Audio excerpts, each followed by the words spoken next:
This video was brought to you by Dashlane. Welcome back guys to VoiceyHere and another r/EntitledParents. If there was a rich person shopping at the grocery store, how could you tell? By the brands they buy? By how much food they purchase? This entitled mum thinks she's worked it out, and they try and scam the person behind them in line. Don't forget to like, subscribe, and hit that bell to never miss an episode. This story was called EM Thinks Because I Have a Cart Stuffed with Generic Non-Brand Items, I Must Have Money to Spare for Her. Yep, met another one. This happened a few weeks back, beginning of the month. I had not initially thought to post, but reading another post of a very similar, almost identical situation reminded me of it. And that is the perfect fit. Little context, I live on a monthly income, so when I do my grocery shopping, I sort of bulk shop for the month. Not easy and not fun. Not to mention I am making a lower mid-class income. I am a widowed mother with 2 sons, which makes for an incredibly tight budget. I do my primary shopping between 2 stores that sound very similar to Walmart and Aldi. Why? Because they have decent products for very cheap. I'm at Walmart having my main shopping for the month. Lots of boxes of pasta, great value, cans of tomato sauce. Let's just say for the lack of repeating, 90% of what I buy there is great value brand or other non-name affordable brands, unless otherwise stated. I will get the occasional name brand, if on sale. I get different frozen vegetables, meatballs, sausages, etc. Some frozen meals. I get root beer, ginger ale, Sam's Cola. Again, why? 2-liter bottles cost 62 cents.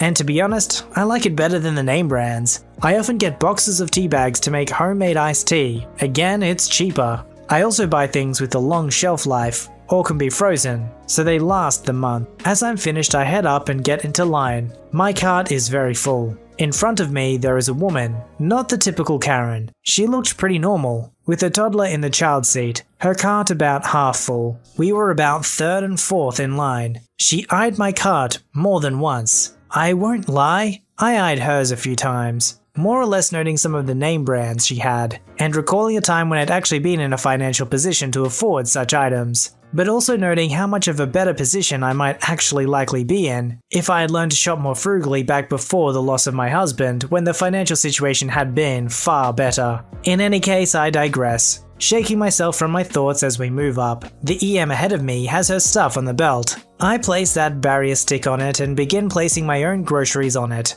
When the cashier informs the woman of the total, I am half turned getting things from the cart when I get the dreaded tap on the shoulder almost immediately after her total cost was announced. Conversation begins as follows. "Excuse me, can you spot me a bit to help me with this? It came with a lot more than I thought. The hubby has not worked as many hours and money has been really tight. And we have a child to feed." She initially asked very nicely. Me looking to her cart and back to her. "I am sorry, I'm on a very fixed budget. I really wish I..." Cut off. EM huffs, all pleasantness gone. Yes, that quick. "Come on, your cart is overflowing. Surely you can afford to spare a bit if you can buy all that." Me sighing inwardly and not wanting to deal with this right now, and not wanting this to drag out. "Okay, I'm gonna stop this right now." "No, I cannot. And not that I owe you any explanation." She tried to cut me off, but I do not stop. "I live on a monthly income and am on a very tight budget. I practically count every penny. I do not have the luxury of shopping weekly because it is a waste of gas, and so I shop for the month." She tries to cut me off again. EM crumbling but makes one last attempt at motioning to her toddler. "But we have a I cut her off. "And I am a widow. I have 2 sons to feed." I snap back, effectively and thankfully shutting her up. Her mouth snapped shut and she turned around. I'm not sure if she was mad or mortified, but nothing more was said. She paid for her groceries and left. She had enough to pay the whole time. Guess she just jumped on the chance to get someone to pay. The cashier was just shaking her head as the woman moved away, not saying anything one way or the other. The man behind me in line was as well, saying, "Wow, some people." And then very kindly, when my total was said, asked, "You got that okay?" I smiled and said, "Yes, thank you. Nice to know there are still some awesome people out there." Added note, her total cost with half the cart full than I had came to nearly but not quite 2 times the total of mine. I admit if she had not been gone, I would have been tempted to point out to her, had she not picked out all the name brand items, she would not be spending half as much money. That's the trick sometimes with name brands. Sometimes it's pretty much the exact same value, and you're literally just paying for the name, for the shiny packaging. Other times you go for the generic brand, and it's just not worth it.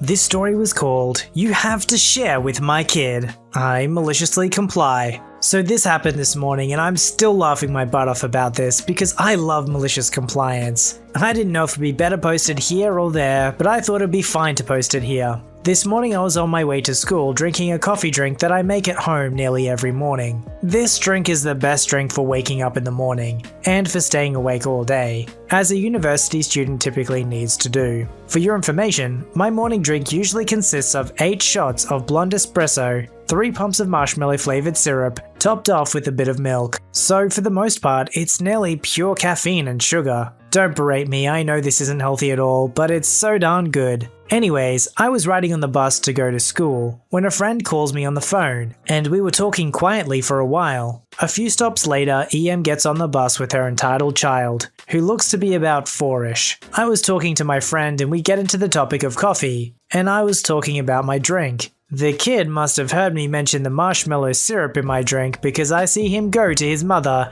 and whisper something in her ear. I hear the mother tell him, "Well, go ask her." Next thing I know, this kid comes up to me with an empty sippy cup and asks me to share my drink with him. I tell the kid no because it's not good for you. He starts bawling and his mother yells at me, "Well, why don't you share it with him?" I tell her, "This isn't a drink that's good for kids." To which EM replies, "Well, it has marshmallow syrup in it, so surely it's not that bad. Share with him and don't be greedy. You have to share with him." I was in a mood and just wanted to be left alone, so I decided to maliciously comply. I took the kid's cup and filled it completely. This was about half of my drink, so I would estimate 4 shots or so of espresso, and gave it back to the kid. Kid takes the drink and downs it quickly like a champ. "Thanks, miss, that was really yummy," the kid says politely. "You're welcome," I reply back. "See, now that wasn't so hard, was it? My son seems to really like your drink. What was in it so I can make it at home for him?"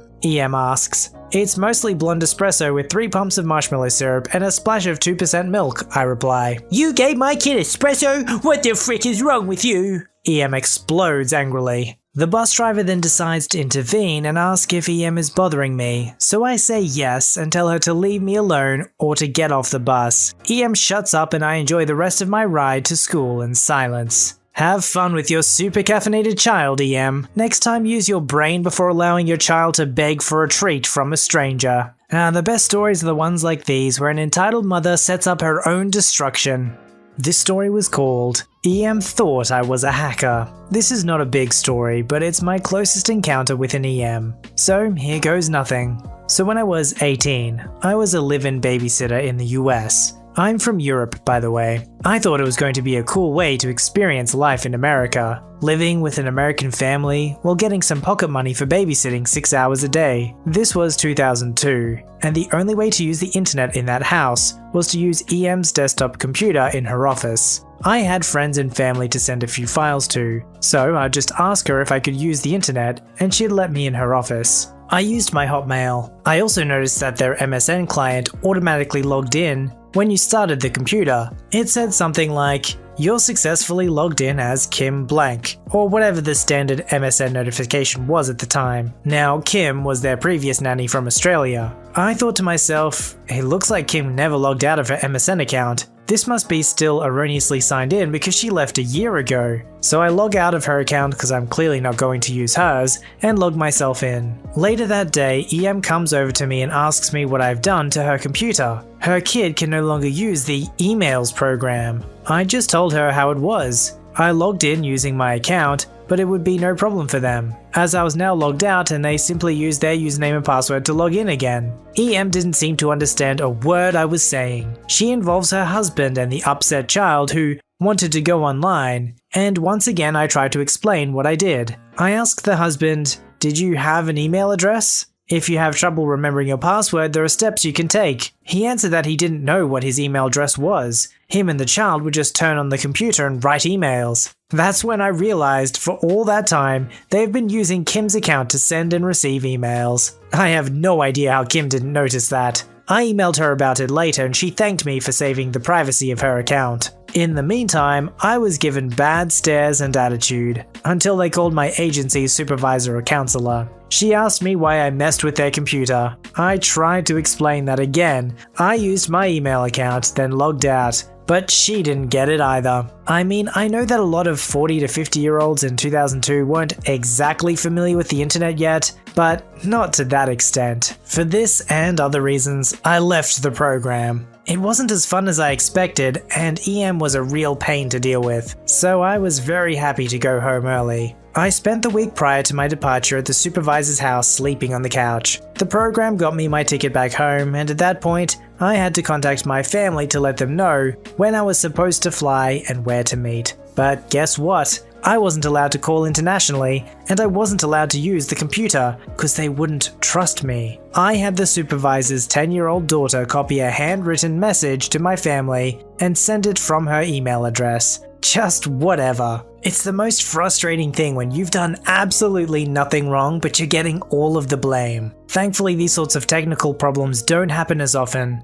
partially just because everybody knows how to use the internet better, but also because we now have password managers like Dashlane. Dashlane makes the internet way faster and more fun. How often are you ready to buy something but you don't have your credit card handy? Dashlane means you never have to have your credit card on you. How often do you forget or reset your password? You'll never forget or reset a password again with Dashlane. For anything that requires filling out forms online, from checkouts to taxes, from buying airline tickets to applying for a job, Dashlane has you covered with one-click autofill. It also works across all devices and browsers, so wherever you go, your passwords go with you. Try Dashlane for free on your first device by heading to dashlane.com/VoiceyHere. This story was called EM Calls Cancer Stupid. Some background. The EK I'm talking about just moved here around a year ago. She seemed fine at first, and my mum and her EM were friends. My mum pretty much started hating her after a while, because the EM would ask her for favors and ask her to help her get a job.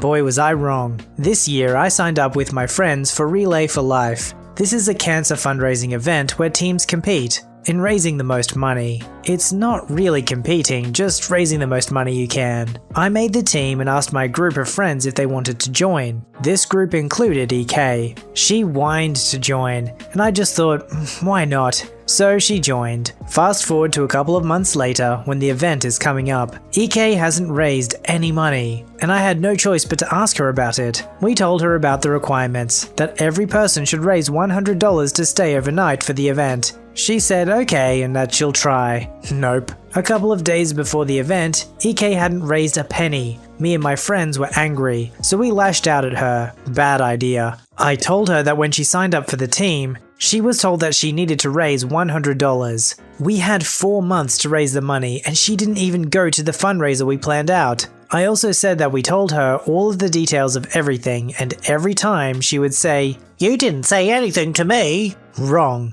We sent her hundreds of emails telling her when, where, and what we were doing in our fundraisers. Then my mum got a call. Ring, ring, ring. Yes, I have a meeting in a couple of minutes. Is it important? Yes, it's important. It's about your daughters. What about them? They're being very rude to EK. They're telling her that she has to raise $100 by tomorrow. For what? Well, of course, that stupid cancer thing. They forced her into doing this all. Why should EK have to raise so much money? First of all, they forced no one into their team. They asked their friends if they wanted to join. Also, this is a good cause. They all had months to raise the money. She didn't know about any of this. She definitely did, and that $100 isn't my fault. It's just the requirements that Relay for Life have. If you don't like it, call them. Also, you and EK should know about this by now. I've been sending many emails to you, and my girls have been sending EK emails about this. You have no excuse. EM mutters something inaudible then hangs up. My friend called her a brat, which EK said she might try to forgive her for. A lot of people join these sort of fundraiser social causes because it's almost like a fashion statement. It seems to be a popular thing for a season and, you know, all the cool kids are doing it, so I should do it too. Plus, you don't want to seem like a bad person for not joining in. No one's gonna blame you for not joining in. But if you join for the wrong reasons, just to look good or fit in, and you don't actually make any effort to try and raise any funds, that's gonna look a lot worse. Post your stories, memes, and fan art at r/VoiceyHere. Don't forget to like, subscribe, and hit that bell to never miss an episode. Alright Voicey veterans, I'll see you in the next one.